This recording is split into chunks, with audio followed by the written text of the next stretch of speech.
Hello. In this video, we're going to go through how to set up the draft day tab so that you can be prepared for your live draft.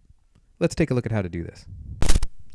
Okay, here we are at the FSG Predictor, and we're on the draft day tab. What we're going to do now is get you set up for the draft. So it's going to put in a running pick section, a draft matrix that shows every pick in a matrix format, and then underneath that is going to be your particular team. Before we get started, let's make sure that your draft style is set. So whether it's serpentine, meaning it goes from 1 to 12, and then in the second round, player 12 or team 12 gets the first pick and it goes back and forth, so it's serpentine style, or first to last, meaning 1 through 12 every round. I'm going to leave it at serpentine. Anything in green here, just like on the other pages, means it's user editable. Go ahead and enter in your team name and who the owners are. So you can go ahead and fill this out. And then enter in your team. So wherever your team is, in this case it's team number 5, put a yes. Once you're done with that, click the Setup Draft. It's going to give you a window that says, we're just confirming that there's 12 teams and there's 17 rounds. And the draft style is serpentine. If you don't want to continue, go ahead and click no. The 12 teams and 17 rounds comes from the input page. So 12 teams. 17 rounds because you have a total of 17 players per team. All right, once we are satisfied with that, click Setup Draft again. Go ahead and click Yes. In the bottom left-hand corner, it'll tell you what's going on here. So right now it's setting up the running picks. Then it's going to do the draft matrix. Then it's going to do your team. All right, so it did it.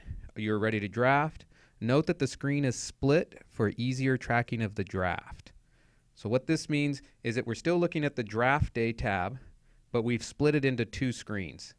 And the nice thing about that is that it allows us on the left-hand side for this running picks, I can scroll through and see all the picks without losing my draft matrix over here.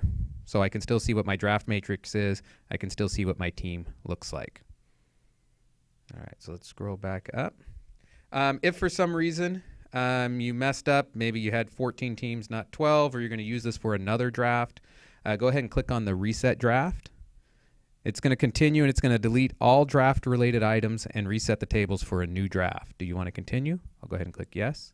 And you can see now that we're set up.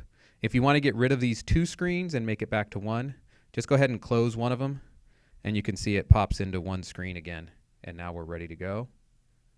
If everything's correct again, let's go ahead and click on Setup Draft again. Click Yes. And within the span of just a few seconds,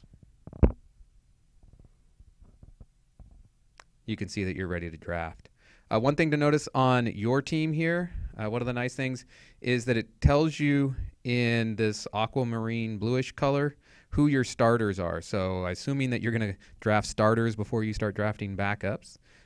So for each position, as you pick a player on your team, so in this case it's team number 5, it will go ahead and sort for you which player is here. And so this bluish color is your starters, and the gray color is your starter who is a flex position.